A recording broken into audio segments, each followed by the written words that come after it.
أشهد أن لا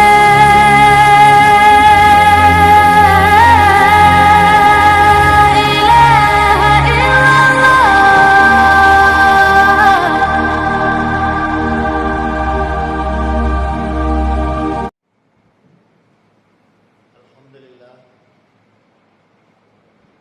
الحمد لله نحمده ونستعينه ونعوذ بالله من شرور أنفسنا ومن سيئات أعمالنا من يهده الله فلا مضل له أشهد أن لا إله إلا الله عبده ورسوله أما بعد.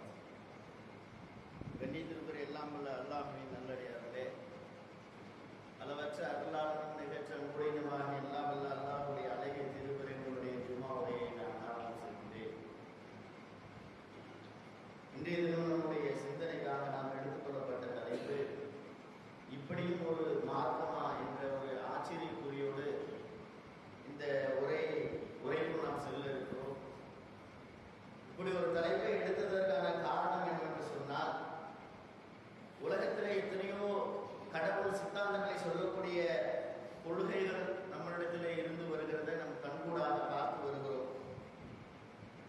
இந்து மதமாக இருக்கட்டும், இல்லை கிறிஸ்துவ மதமாக இருக்கட்டும், அல்லது புத்த மதமாக இருக்கட்டும், அல்லது சீக்கிய மதமாக இருக்கட்டும், உலகத்தில் இது போன்ற பல மதங்கள் தோன்றினாலும், பல மதத்தில் இருக்கக்கூடிய கடவுள் கொள்கையை பேசினாலும், இஸ்லாம் பேசக்கூடிய கடவுள் கொள்கை ரொம்ப வித்தியாசமானதாக இருக்கிறது.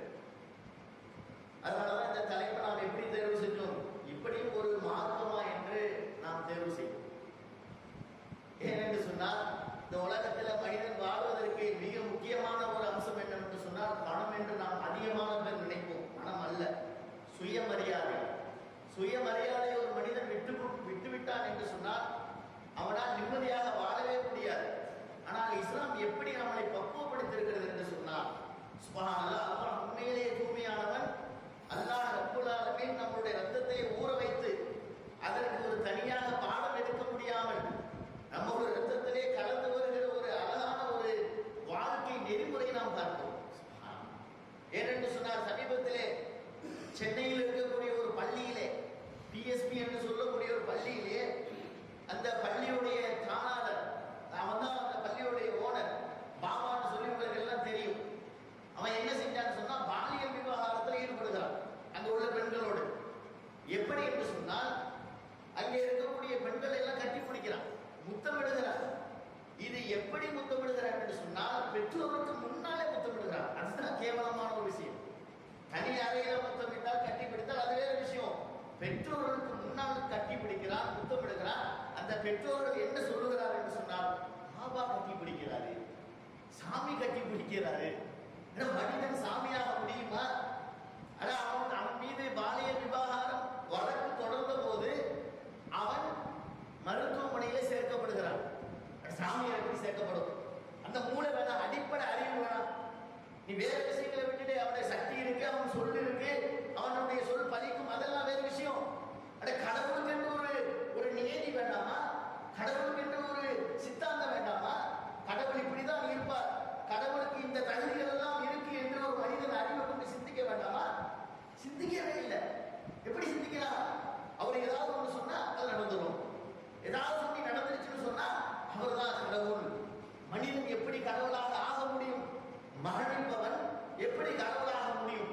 கடவுள் எப்படி மரணிக்க முடியும்? அவன் மரணித்தால் கடவுள் இல்லை. அப்ப மரணிக்கிறான் என்று சொன்னால் கடவுள் இல்லை. இது அடிப்படை லாஜிக். இந்த லாஜிக் கூட தெரியாம பெற்றோர்களே தொலைக்காட்சியில பேட்டி கொடுக்குறாங்க, பாபா கட்டி பிடிக்கிறார், பரவாயில்லை. இதை விட ஒரு கேவலம் என்னன்னு சொன்னா, அந்த பள்ளியுடைய முதல்வர் ஒரு பெண்ணு தொலைக்காட்சியில பேட்டி கொடுக்குறா, வெட்கம் இல்லாம பாபா கட்டி பிடிப்பார், எல்லாரையும் கட்டி பிடிப்பார் பாபா. இதுல தப்பி தவறி அல்லாஹ் எப்படி அந்த விஷயங்களை வெளிக்கொண்டு வருகிறான் என்று சொன்னா, அதுல ஒரு மாணவி என்ன செய்யறான், போல்டா தைரியமாக அந்த பெண் என்ன செய்யறான்னு சொன்னா, தொலைக்காட்சியில நக்கீரங்கிற ஒரு தொலைக்காட்சியில பேட்டி கொடுக்குறான். என்ன பேட்டி கொடுக்குறா?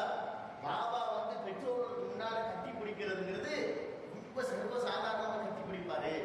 ஆனா தனி அறையில, ஒரு பூஜை என்று ஒரு தனி அறையில அவர் கட்டி பிடிக்கக்கூடிய அந்த கட்டி பிடிப்பு பெண்ணாக இருக்கக்கூடிய எனக்கு உணர முடியும், தவறான ஒரு கட்டி பிடிப்பு என்று அந்த பெண் வெற்றும் இல்லாமல் சொல்லுகிறார். ஆனால் அவர் தைரியத்தை பாராட்டணும். கட்டி பிடிக்கும் போது காலை கட்டி கலட்டி அடிச்சிருந்தா அவன் வேதனை பண்ணி கட்டி பிடிச்சிருப்பானா? அப்ப நீங்கள் அவனை விட்டதற்கான காரணம் என்னவென்று சொன்னால் அவன் கடவுள் என்று மனிதனால் சித்தரிக்கப்படுகிறான். இஸ்லாம் அப்படி சொல்லுதா? நான் கேட்கிறேன், அந்த பிஎஸ்பியோடைய பள்ளியில மாற்றக்கூடிய எத்தனை பெண்கள் மாற்றினாங்க பாலிய விவகாரத்துல? அதுல ஒரு முஸ்லிம் பெண் இருந்தாலா? ஏன் இல்ல? ஏன்னு சொன்னா அடிப்படையில் அவனுக்கு ஊட்டப்படுகிறது அல்லாஹ் ஒருவன் தான், லா இலாஹ இல்லல்லாஹ், குல் ஹுவல்லாஹு அஹத், அவன் தனித்தவன், அல்லாஹு ஸமத், தேவையற்றவன். அவனுக்கு என்ன தேவை இருக்கிறது? அவன் தனித்தவன். அவன் எப்படி ஒரு பெண்ணோடு தனியாக இருக்க முடியும்? அவனுக்கு பெண்ணும் தேவையில்லை, ஆணும் தேவையில்லை, உணவு தேவையில்லை, இருப்பிடம் தேவையில்லை. அவன் வாழ்நாள் முழுக்க மரணிக்காதவன். நபிகள் நாயகம் ஸல்லல்லாஹு அலைஹி வஸல்லம் அவர்கள் மரணித்த போது மரணித்து கிடக்கிறாங்க. அபூபக்கர் சித்திக் ரலியல்லாஹு அவர்கள் எங்கேயோ வெளியூருக்கு போயிருக்கிறார். அதற்கு முன்னால உமர் ரலியல்லாஹு ஒரு கோஷ்டி, மற்றவர்கள் ஒரு கோஷ்டி. யாரு? ரசூல் ஸல்லல்லாஹு அலைஹி வஸல்லம் அவர்கள் இறந்து கிடக்கிறாங்க. இறந்து கிடந்த உடனேயே இரு சாரார்கள் பிரிகிறாங்க. அவங்களே பிரிகிறாங்க. இரு சாரார்கள் பிரிந்து சத்தமிடுகிறார்கள். என்ன சொல்றாங்க? அல்லாஹ்வுடைய தூதர் மரணிக்கல. இதுல யாரு விட்டு? உமர் ரலியல்லாஹு அவர்கள். எவனாவது ரசூலுல்லாஹ் செத்தேன்னு சொன்னா அவன் தலையை வாளுக்கு அர்ப்பணிக்கப்படும் என்று சொன்னார். அதனால பயந்து கொண்டு ரசூல் ஸல்லல்லாஹு அலைஹி வஸல்லம் அவர்கள் மரணித்தார்கள் என்று சொல்லக்கூடிய கும்பல் இன்னொரு பக்கம். ரசூல் ஸல்லல்லாஹு அலைஹி வஸல்லம் அவர்கள் மரணித்தார்கள் என்று சொல்லக்கூடிய ஒரு கூட்டம், ரசூலுல்லாஹ் மரணித்தவன் எவனாவது ரசூலுல்லாஹ் செத்து போயிட்டேன்னு சொன்னா அவன் தலை கீழே உருளுன்னு சொன்ன கூட்டத்துல தலைவராக இருந்த உமர் ரலியல்லாஹு அவர்கள். அப்ப இரண்டு கூட்டத்தினர் அங்கேயே பிரிகிறாங்க. ரசூல் ஸல்லல்லாஹு அலைஹி வஸல்லம் அவர்கள் மரணித்த பிறகு எப்படி வழிநடத்தினார்கள்? எல்லாரும் மரணித்து போவாங்க, அல்லாஹ் மட்டும் மரணித்து போக மாட்டான்னு சொன்ன ரசூல் ஸல்லல்லாஹு அலைஹி வஸல்லம் அவர்களையே ரசூலுல்லாஹ் மரணிக்கலன்னு சொல்ல வைத்த ஒரு சம்பவம் அன்றைய காலகட்டத்தில் நடந்தது. சுப்ஹானல்லாஹ். அல்லாஹ் எப்படி அந்த மார்க்கத்தை கண்ணியப்படுத்துகிறார், எப்படி அந்த மார்க்கத்தை வலுப்படுத்துகிறார். அபூபக்கர் சித்திக் ரலியல்லாஹு அன்ஹு மூலமாக அபூபக்கர் சித்திக் ரலியல்லாஹு அவர்கள் வருகிறார்கள். வந்தா தன்னுடைய நண்பர் ரசூல் ஸல்லல்லாஹு அலைஹி வஸல்லம் அவர்கள் இறந்து கிடக்கிறாங்க. அதை பார்த்துவிட்டு அபூபக்கர் சித்திக் ரலியல்லாஹு அவர்கள் நடந்து போய் ரசூலுல்லாஹ்வுடைய ஜனாசாவுக்கு முத்தமிடுகிறார்கள். முத்தமிட்டு விட்டு சொல்கிறார்கள், அல்லாஹ்வுடைய தூதரே, உயிரோடு இருக்கும்போது நீங்கள் மனம் கமழ்ந்தீர்கள், இப்போது நீங்கள் மனம் கமழுகிறீர்கள். இப்ப என்ன அர்த்தம்? செத்து போயிட்டீங்கன்னு அர்த்தம். உயிரோட இருக்கும்போது மனமா இருந்துச்சு உடம்பு, செத்து போய் கிடக்குறீங்க, அப்போ உங்க மனம் உங்க உடம்பு மணக்கிறது என்று அபூபக்கர் சித்திக் ரலியல்லாஹு அவர்கள் சொல்லிவிட்டு திரும்பி மக்களை பார்த்து சொல்கிறார்கள், யாராவது ரசூல் ஸல்லல்லாஹு அலைஹி வஸல்லம் அவர்கள் மரணிக்கவில்லை என்று சொன்னார் நினைவில் வைத்துக் கொள்ளுங்கள், அல்லாஹ் ஒருவன் மட்டும் மரணிக்காதவன். எப்படி வார்த்தை பார்த்தீங்களா? போட்ட அந்த வார்த்தை எப்படி இருக்கிறது? சத்தியத்தை அங்கு அபூபக்கர் சொல்கிறார். சொன்ன மாத்திரத்திலே உமர் ரலியல்லாஹு அன்ஹுடைய வாழ்க்கையே விழுகிறது. அதான் உண்மை, அதான் மார்க்கம். எப்படி ரசூல் ஸல்லல்லாஹு அலைஹி வஸல்லம் அவர்கள் உமர் ரலியல்லாஹு பக்குவப்படுத்தினார்களோ அந்த பக்குவத்திற்கு எப்படி அபூபக்கர் ரலியல்லாஹு அவர்கள் பதில் சொன்னார்களோ சொன்ன மாத்திரத்திலே என்ன செய்கிறது? மாலை கீழே விழுகிறது. அப்ப என்ன அர்த்தம்? ரசூல் ஸல்லல்லாஹு அலைஹி வஸல்லம் அவர்கள் சொன்னார்கள், அல்லாஹ் உமர் அபூபக்கர் சொன்னார்கள், ரசூல் ஸல்லல்லாஹு அலைஹி வஸல்லம் அவர்கள் இறந்து போயிட்டாங்க, அல்லாஹ் மட்டும் சாக மாட்டான். இப்ப என்ன அர்த்தம்? அல்லாஹ் மரணிக்க மாட்டான், உலகத்தில் இருக்கக்கூடிய அத்தனை உயிர்களும் மரணித்து போகும். இத அடிப்படையில் நாம் நம்முடைய பெண் குழந்தைகளுக்கு சொல்லித் தருகிறோம். லா இலாஹ இல்லல்லாஹ் முஹம்மது ரசூலுல்லாஹ் என்று தௌஹீத் அடிப்படை கொள்கை சொல்லித் தருகிறோம். சொல்லி தந்தால் அவர் உள்ளத்திலே ஆழமாக பதிகிறது. அப்ப என்ன ஆகுதுன்னு சொன்னா அவங்க வளர்ந்து அந்த பள்ளியில படிக்கக்கூடிய முஸ்லிம் பெண்கள் இருந்தார்கள்.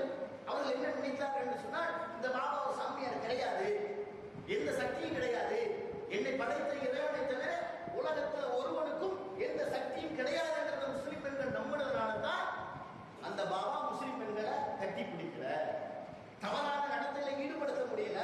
அப்ப என்ன ஆகுதுன்னு சொன்னா, இந்த மாவட்டம் நமக்கு இயற்கையை பக்குவப்படுத்துகிறது. நபிகள் நாயகம் ஸல்லல்லாஹு அலைஹி வஸல்லம் அவர்கள் சொன்னார்கள், அஜ்பலி அம்ரில் மூமின் இன்ன அம்ரஹு வ குல்லுஹு லைஸ தஅஹ அஹதி இல்லா லில் மூமின். இந்த முஸ்லிமை பார்த்தா எனக்கு பயங்கரமாக ஆச்சரியமாக இருக்கிறது. ஏனென்று சொன்னால், படிக்காத ஒரு சமுதாயம், படிப்பறிவு இல்லாத சமுதாயம், படிப்பறிவே இல்லாத சிந்திக்காத ஒரு முஸ்லிம் சமுதாயம் எப்படி அவனுக்கு ஒரு நன்மையான காரியம் நடந்து விட்டால் அல்லாஹ்வை புகழ்கிறார், சுப்ஹானல்லாஹ் என்று சொல்கிறார், அல்ஹம்துலில்லாஹ்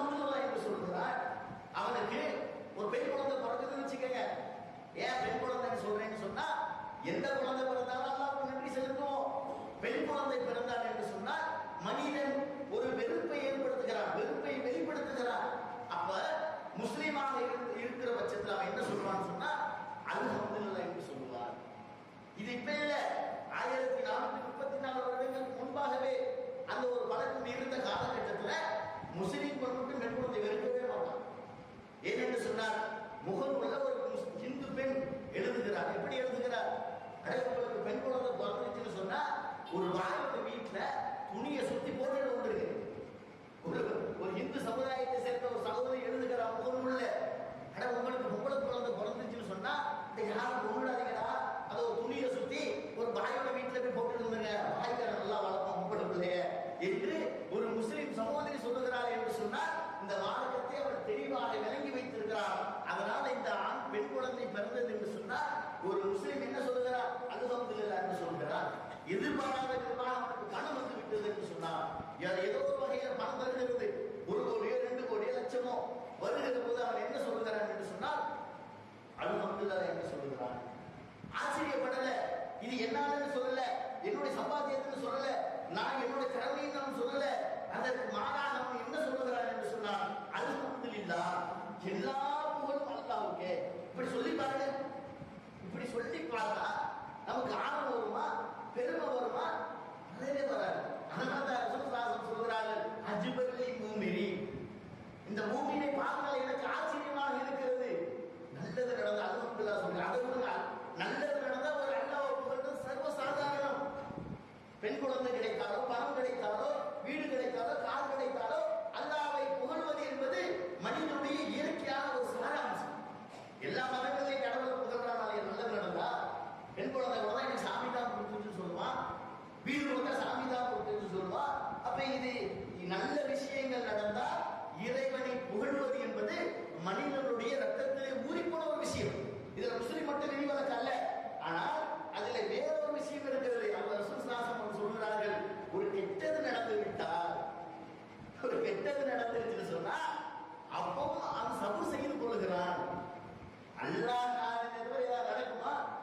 2.5 வருடங்கள் நாங்க வெளிநாடுகளுக்கு போய் 2.5 வருடங்கள் சொந்த ஊருக்கு திரும்பி வர முடியல. குழந்தைகளை பார்க்க முடியல, மனைவிகளை பார்க்க முடியல, பெற்றோரை பார்க்க முடியல. அப்ப அந்த மாதிரியான நேரங்கள்ல மனைவிமார்கள் சொன்ன வார்த்தை என்ன தெரியும்? அல்லாஹ் நாடல, எல்லா நாடா நீ வந்திருப்ப. அப்ப நான் சொன்ன வார்த்தை அல்லாஹ் நாடல, அல்லாஹ்வை நினைத்துக்கொள். அப்ப எப்படி பக்குவப்படுத்துறது பாத்தீங்களா? பிபிசிங்கிற ஒரு தொலைக்காட்சி பல வருடங்களுக்கு முன்பாக ஆய்வு நடத்துகிறது. மத வாரியாக, இனம் வாரியாக, பாலினம் வாரியாக, எல்லா வாரியாகவும் ஒரு ஆய்வை நடத்துகிறது. ஆய்வை நடத்தினா அந்த ஆய்வுகளை சொல்லப்படுகிற கடைசி முடிவு என்னவென்று சொன்னார், எல்லா மதத்திலையும் சாதாரண ஒரு துன்பம் ஏற்படுகிற போது மரணத்தை அடைகிறான், தற்கொலை செய்து கொள்கிறான். ஆனா இந்த முஸ்லிம் மட்டும் தற்கொலை செய்யவே இல்லை. ஏன்? அவர்களே சொல்கிறார்கள், இந்த மதம் சிறு குழந்தையாக இருக்குகிற போதே அவர்களை இந்த மதம் அவர்களை பக்குவப்படுத்தி இருக்கிறது. எப்படி எல்லாம் பக்குவப்படுத்துற பாத்தீங்களா?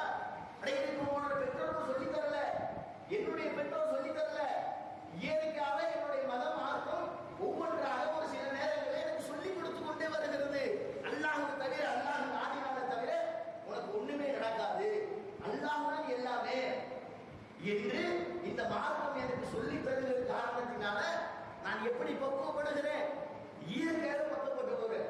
அல்லாஹ் நாடலைன்னா என்ன நடக்கும்? அப்படிங்கிற ஒரு தருணத்தில் வருகிற போது நம்முடைய சிந்தனை எப்படி செலுகிறது என்று சொன்னால், அல்லாஹ் தான், அல்லாஹ் தவிர யாரும் இல்லை, கண்ட சாமியார்களை வணங்க தேவையில்லை, மனிதர்களை வணங்க தேவையில்லை, எல்லாத்தையும் சர்வ வல்லமை படைத்த அல்லாஹ்வை தவிர ஒருவனும் வணக்கத்துக்குரியவன் இல்லை என்று சொல்லக்கூடிய ஒரு நிகழ்வை இந்த இஸ்லாமியர்கள் இயற்கையாகவே உள்ளுணர்வாக பெறக்கூடிய காட்சியை பார்க்கிறோம். அதாவது எல்லா மதங்களிலும் கடவுளை வணங்காதேன்னு சொல்லலாம், ஆனா இஸ்லாமிய மார்க்கம் மட்டும் ஆரம்பிக்கிற போதே எப்படி ஆரம்பிக்குது? அரபியில லான்னு சொன்னா இல்லைன்னு அர்த்தம். அரபியில லா அப்படின்னு சொன்னா இல்லைன்னு அர்த்தம். எந்த கடவுள் கொள்கையும் லான்னு ஆரம்பிக்காது, இல்லைன்னு ஆரம்பிக்காது. எப்படி ஆரம்பிக்கும்? வேற ஒரு கடவுளை வணங்காதேன்னு ஆரம்பிக்கும். ஆனா இஸ்லாம் மட்டும் எப்படி சொல்லித் தருகிறது என்று சொன்னால், லா இலாஹ இல்லல்லாஹ், இல்லப்பா வணக்கத்துக்குரிய அல்லாஹ்வை தவிர இல்லைன்னு சொல்லித் தரு. எவ்வளவு ஆழமாக எதிர்மறையாக சொல்லித் தருகிறது என்று சொன்னால் இந்த மார்க்கம் எப்படிப்பட்ட ஒரு மார்க்கம்? அதே போல மனிதனுக்கு பல கஷ்டங்கள், சங்கடங்கள் நம்முடைய வாழ்க்கையை நிகழ்கிற காட்சியை பார்க்கிறோம். உதாரணமாக ஒரு மனிதன் என்ன நினைப்பான்? செல்வம் இல்லைன்னு சொன்னா அது ஏதோ ஒரு பாதிப்பு, ஏதோ ஒரு அல்லாஹ் நம்மளை குறையாக படைத்து விட்டான் என்ற ஒரு சிந்தனை நமக்கு இயற்கையாக வருகிற காட்சியை பார்க்கும் முஸ்லிமாக இருந்தாலும் சரி. ஆனால் இஸ்லாம் நமக்கு எப்படி சொல்லித் தருகிறது என்று சொன்னார், சுலைமான் அலைஹிஸ்ஸலாம் உங்களுக்கு எல்லாம் தெரியும், பெரிய பிரமாண்டமான மாளிகை வைத்திருந்தார், சக்திகளை வைத்திருந்தார், ஜின்களை வசப்படுத்தி வைத்திருந்தார். எல்லா அம்சங்களும் அல்லாஹ் ரப்பல் ஆலமீன் சுலைமான் அலைஹிஸ்ஸலாம் அவர்களுக்கு கொடுத்திருந்தார். ஆனா அதே வழியில வந்த உயிரை விட மேலாக மதிக்கக்கூடிய நபிகள் நாயகம் ஸல்லல்லாஹு அலைஹி வஸல்லம் அவர்களுக்கு எப்படி வாழ்க்கை அமைத்திருந்தார். சுப்ஹானல்லாஹ், அல்லாஹ் இப்படி செட்டப் பண்றான்னு சொன்னா இந்த சுலைமான் நபிக்கு கொடுத்தாது வேற கணக்கு. ரசூல் ஸல்லல்லாஹு அலைஹி வஸல்லம் அவர்கள் தான் இந்த உலகத்துடைய கடைசி நபி, இறுதி நபி. அவரை கொண்டுதான் ஒரு மனிதன் தன் வாழ்க்கையை அமைத்துக் கொள்வார். அப்ப ரசூலுல்லாஹ்வுக்கு மட்டும் ஆடவங்களை கொடுத்திருந்தா உன் மனதில் என்ன இருந்திருக்கும்? ரசூலுல்லாஹ்வுக்கு அல்லாஹ் கொடுத்துட்டானே, எனக்கு தரலையே உங்க மனநிலை பாதிக்கப்பட்டிருக்கும். அது மனம் எப்படி பக்குவப்படுத்துகிறது சொன்னா, ரசூலுல்லாஹ்வுக்கு மனம் இல்லையே, சாப்பிட வழி இல்லையே, உடுத்த உடை இல்லையே, இருக்க வீடுகள் இல்லையே. நபிகள் நாயகம் ஸல்லல்லாஹு அலைஹி வஸல்லம் அவர்கள் தன்னுடைய தலவாணி உலகத்துல அதுதான் ரசூல் ஸல்லல்லாஹு அலைஹி வஸல்லம் அவர்கள் என்ன செய்வாங்கன்னு சொன்னா, பகலிலே தொங்க விடுவார்கள். அதே இரவு என்ன செய்வாங்கன்னா தலையை உரையாக மாற்றிக் கொள்வார்கள். எப்படி அல்லாஹ் கொடுத்துருக்கு பார்த்தீங்களா? இப்படி நமக்கு கொடுத்திருக்கிறாங்க. இவங்க இருக்கக்கூடிய யாராவது ஒருவருக்கு தலவாணி உரையை எடுத்து ஜன்னலிலே போடக்கூடிய சூழலை அல்லாஹ் நமக்கு ஏற்படுத்தி இருக்கிறானா? சொல்லுங்க, மனசாட்சி கொண்டு சொல்லுங்க. நபிகள் நாயகம் ஸல்லல்லாஹு அலைஹி வஸல்லம் ஒரு முறை தொழுவிட்டு வருகிறார்கள். வருகிற போது ரசூலுல்லாஹ்வுக்கு வெளியில இருந்து ஆயிஷாவிடத்தில் கேட்கிறார், ஆயிஷாவே உங்களுக்கு ஏதாவது உணவு இருக்கிறதா? ரசூலுல்லாஹ் கேட்கிறாங்க. தொழுதுட்டு ஃபஜ்ர் தொழுதுட்டு தன்னுடைய மனைவி வீட்டுக்கு முன்னாலே இருந்து கொண்டு நபிகள் நாயகம் ஸல்லல்லாஹு அலைஹி வஸல்லம் அவர் கேட்கிறார்கள், உங்களுக்கு ஏதாவது உணவு இருக்கா? அப்ப ஆயிஷா ரலியல்லாஹு அவருக்கு உள்ளே இருந்து பதில் சொல்லுகிறார்கள், அல்லாஹ் ஒரு தூரே உங்களுக்கு ஒன்றும் இல்லை. அப்ப ரசூல் ஸல்லல்லாஹு அலைஹி வஸல்லம் சொல்லுகிறார்கள், நோன்பு நோட்டு கொள்ளுங்கள். இப்படி யாராவது நோன்பு வச்சிருக்கிறோமா? இப்படி யாராவது ஒருவர் நோன்பு வச்சிருக்கிறோமா? வீட்டுல உணவு இல்லைங்கிறதுக்காக யாராவது நோன்பு வச்சிருக்கீங்களா? நோன்பு வைப்பதற்கு என்று பலவிதமான உணவுகளை தயார் செய்து வைக்கிறோம். ஆனால் நபிகள் நாயகம் ஸல்லல்லாஹு அலைஹி வஸல்லம் அவர்கள் என்ன செய்தார்கள் தெரியுமா? உணவு இல்லைன்னு சொல்லி நோன்பு வச்சாங்க. நீ எங்க? ரசூல் ஸல்லல்லாஹு அலைஹி வஸல்லம் எங்க? நீ என்ன ஏழ்மைன்னு நினைக்கிற? உனக்கு என்ன காசு இல்லைன்னு நினைக்கிற? ரசூலோட வாழ்க்கை வரலாறு என்றைக்காவது படித்திருக்கிறியா? ரசூலோட வாழ்க்கை வழிமுறைகளை என்றைக்காவது நம்ம ஒழுங்காக பின்பற்றி இருக்கிறோமா? அப்ப ரசூலுல்லாஹ்வுடைய வாழ்க்கையை பார்த்தா செல்வம் ஒரு பொருட்டே இல்லை, நல்லா வச்சிருக்கிறான். என்ன வச்சிருக்கிறான்? அல்லாஹ் நம்மளை ஆரோக்கியமாக நல்ல செல்வ செழிப்போடு அல்லாஹ் நம்மளை வைத்திருக்கிறான். ஏனென்று சொன்னார், ரசூலுல்லாஹ்வுடைய வாழ்க்கையை ஒப்பிடுகிற போது, சுலைமான் அலைஹிஸ்ஸலாம் ஒப்பிடுகிற போது நம்முடைய வாழ்க்கை மிக மோசமான நிலை. ஆனால் உயிரை மேலாக மதிக்கக்கூடிய நபிகள் நாயகம் ஸல்லல்லாஹு அலைஹி வஸல்லம் அவர்கள் ஒப்பிட்டு பார்த்தால் நம்முடைய வாழ்க்கை எங்கேயோ இருக்குது. ரசூலுல்லாஹ் ஒப்பிடுவோம், அவங்களோட ஒப்பிட முடியாது. அவங்க வாழ்க்கை வாழ்ந்த தரம் இருக்குல்ல, அதோடு ஒப்பிடுகிற போது அல்லாஹ் நம்மளை அதிகமான இடங்களிலே தூரமாக வைத்திருக்கிறான் செல்வத்தில். அதே மாதிரி குழந்தை செல்வம், குழந்தை இல்லைன்னு சொன்னா அது ஒரு மன ரீதியாக பாதிக்கப்படுகிறோம். இஸ்லாம் எப்படி நம்மை பக்குவப்படுத்துகிறது என்று சொன்னா, ஏன்னா நீ மனம் ரீதியா பாதிக்கப்படுற? ரசூலுல்லாஹ்வுடைய வாழ்க்கையை பார்த்தியா? ஆயிஷா ரலியல்லாஹு அவர்கள் மீது எந்த அளவுக்கு பாசம் வைத்திருந்தார்கள் ரசூல் ஸல்லல்லாஹு அலைஹி வஸல்லம்? கடுமையான பாசம் வைத்திருந்தார்கள். முதலாக திருமணம் செய்த ஹதீஜா ரலியல்லாஹு அவர்களுக்கு அடுத்தபடியாக ரசூல் அதிகம் பாசம் வைத்திருந்தது ஆயிஷா ரலியல்லாஹு அவர்கள் மீது தான். இது ரசூலுல்லாஹ் ஒப்புக்கொள்றாங்க. ஒரு முறை அல்லாஹ்விடத்திலே பிரார்த்தனை செய்கிறார், யா அல்லாஹ், எனக்கு நிறைய மனைவிமார்கள் இருக்கிறார்கள், அதில் நான் ஆயிஷாவின் மீது அதிகமாக பாசம் வைத்திருக்கிறேன். மறுமையில் என்னை பிடித்து விடாது. ரசூலுல்லாஹ் சொன்னார், மறுமையில் என்னை பிடித்து விடாதே. ஏன்னு சொன்னார், உள்ளத்திலே பாசத்தை போட வேண்டியது உன்னுடைய பொறுப்பு, உன்னுடைய வேலை. நான் ஒரு மீது தனியாக பாசம் செலுத்த முடியாது. நீ எனக்கு பாசத்தை உள்ளே போடுகிறாய், அதனால ஆயிஷா மீது அதிகமாக பாசம் வைத்திருக்கிறேன். அப்ப அந்த அளவுக்கு ரசூல் ஸல்லல்லாஹு அலைஹி வஸல்லம் பாசம் வைத்திருந்தார்களே. ஆயிஷாவுக்கு குழந்தை இருந்துச்சா? ஆயிஷாவுக்கு குழந்தை இருந்துச்சா? ரசூல் ஸல்லல்லாஹு அலைஹி வஸல்லம் கையெழுத்து இருந்தா குழந்தை பட்டுன்னு கிடைச்சிருக்கும் ஆயிஷாவுக்கு. ஆயிஷாவும் அதை பத்தி கவலைப்படல, ரசூலுல்லாஹ் அதை பத்தி கவலைப்படல. ஏன்னு சொன்னா குழந்தை அல்லாஹ் தரது, கண்டா ஏற்றுக்கொள்வோம், தரலையா அல்லாஹ் ஏதோ ஒரு நன்மைக்காக அதை நாடி இருக்கிறான் என்று மன ரீதியாக நாம் பக்குவப்படுவதற்காக அல்லாஹ் ஆயிஷா ரலியல்லாஹு அவர்களுக்கு அல்லாஹ் குழந்தை தரவே இல்லை. அப்ப நம்ம என்ன நினைக்கிறோம்? குழந்தை ஒரு பிரச்சனை வரும், காசு ஒரு பிரச்சனை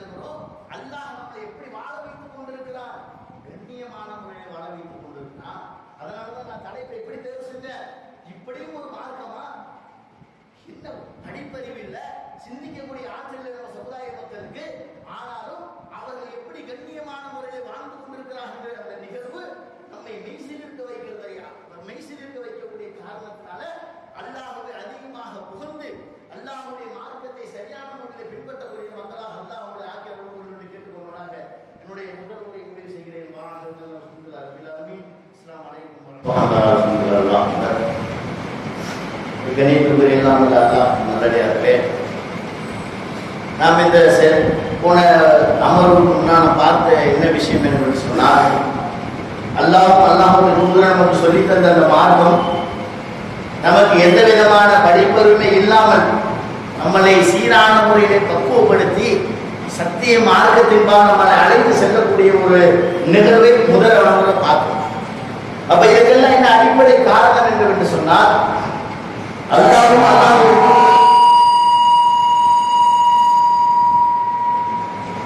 அல்லாஹ்வும் அல்லாஹ்வுடைய தூதரும் எதை நமக்கு சத்தியம் என்று வெளிப்படுத்தி காட்டினார்களோ, எதை மார்க்கம் என்று நமக்கு வெளிப்படுத்தி காட்டினார்களோ, அந்த மார்க்கத்தை சரியான முறையில் பின்பற்றி நடந்தால் எந்த விதமான சிக்கலும் நம்மிடத்துல வராது.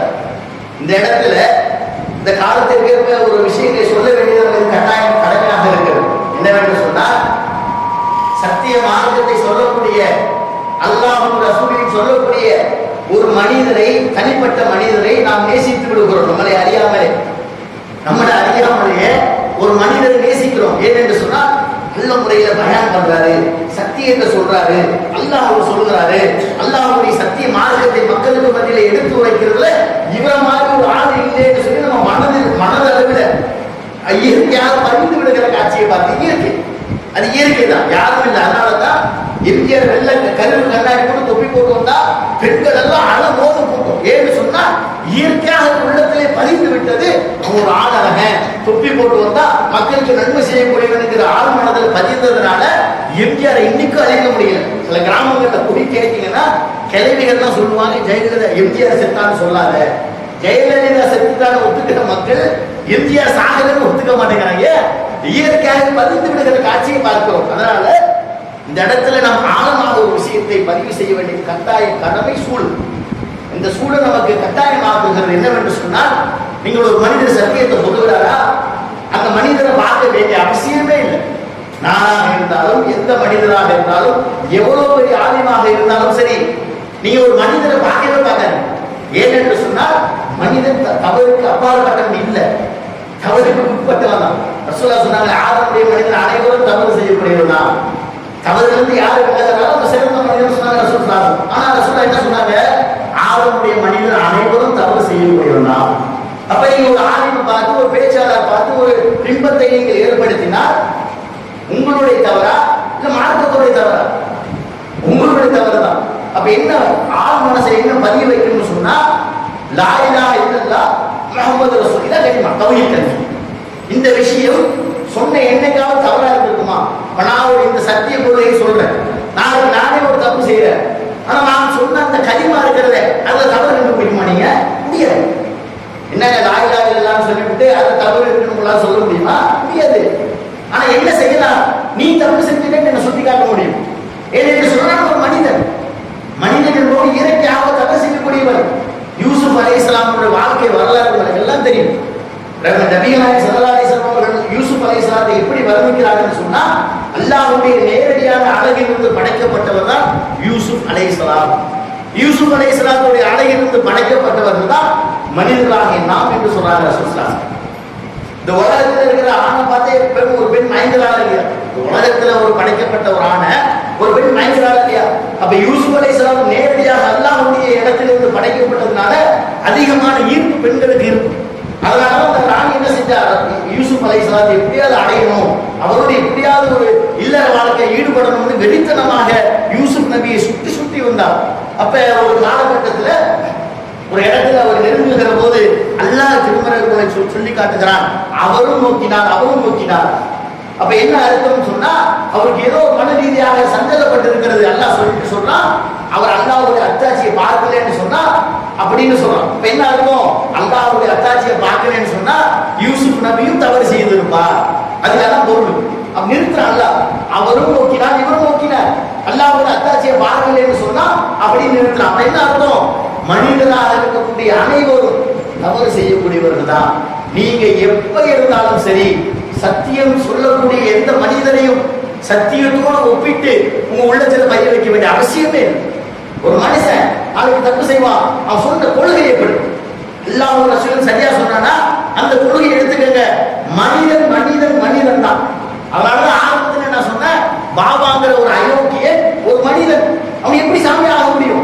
அவனுக்கு எப்படி சிறப்பு தன்மை இருக்கும்? எப்படி சிறப்பு சக்தி இருக்கும்? அட சாகக்கூடியவன் பாலியல் வழக்கில் அவன் மீது தாக்கல் செய்யப்படுகிறது எஃப்ஐஆர் தாக்கல் செய்யப்பட்ட பிறகு மருத்துவமனையில் அட்மிட் செய்யப்படுகிறான். ஏன் அட்மிட் செய்யப்பட்ட? நீ கடவுள் தானே, நீ சிறப்பு சக்தி இருக்குன்னு சொன்னல, ஓ சக்தியை கொண்டு உடம்பு இருக்கிற நோய் அழித்து இருக்க வேண்டியதானே. அப்ப இன்னும் போய் மனுஷன் தான், அல்லாஹ் தான். சுப்ஹானல்லாஹ். அல்லாஹ் தவிர எந்த உலகத்தில் இருக்கக்கூடிய அத்தனை மனிதர்களும் தூய்மையானவர்கள் அல்ல. நம்ம தூய்மையானவர் தான். புது சட்டை போட்டிருக்கேன், புது கைதி கொடுத்துருக்கேன், நான் தூய்மையானவன். ஆனா அல்லாஹ்வுடைய ஒப்பிடும் போது தூய்மையானவனா? அவன் எப்போதும் தூய்மையானவன். நான் வெளியில போயிட்டு 5 மணிக்கு வீட்டுக்கு போனா என் கைலி சட்டை எல்லாம் அழுக்கா இருக்கு, போய் குளிக்கணும். ஆனா அல்லாஹ் அப்படிப்பட்டவனா? அவன் தான் சுப்ஹானல்லாஹ். நாம எல்லாம் சுப்ஹானல்லாஹ்க்கு அப்பாற்பட்டவர்கள். அதனால இந்த தலைப்பை ஒட்டி அதை வர்றதுனால நீங்க ஒரு காலகட்டத்திலும் மனிதனை எந்த ஒரு கோணத்திலும் தௌஹீத் சிந்தனையோடு அவங்க ஒப்பிட்டு பார்க்க வேண்டாம். அவன் மனுஷன் தான், அல்லாஹ் ரசூல் தனி. அப்ப அந்த அடிப்படையில் நாம் சரியாக விளங்கி அல்லாஹ்வும் அல்லாஹ்வுடைய ரசூலும் சத்திய மார்க்கத்தை நம்மிடத்திலே கொண்டு வந்து தந்தார்களோ அந்த மார்க்கத்தை பற்றி பிடித்து அல்லாஹ்வுடைய நேரான பாதையை நோக்கி செல்லக்கூடிய நன்மக்களாக அல்லாஹ் உங்களையும் என்னையும் உங்கள் குடும்பத்தாரையும் என் குடும்பத்தாரையும் நாளை மறுமையில் விசாரணைக்கு பிறகு ஜன்னத்துல் ஃபிர்தௌஸ் என்று சொல்லக்கூடிய உயர்வான சொர்க்கத்திலே அல்லாஹ் நுழைய செய்ய வேண்டும் என்ற என்னுடைய பிரார்த்தனையை கேட்டவனாக என்னுடைய உரையை முடிவு செய்கிறேன். வ ஆகிரு தானா அல்ஹம்துலில்லாஹி ரப்பில் ஆலமீன். அஸ்ஸலாமு அலைக்கும் வ ரஹ்மத்துல்லாஹி வ பரகாத்துஹு. أشهد أن لا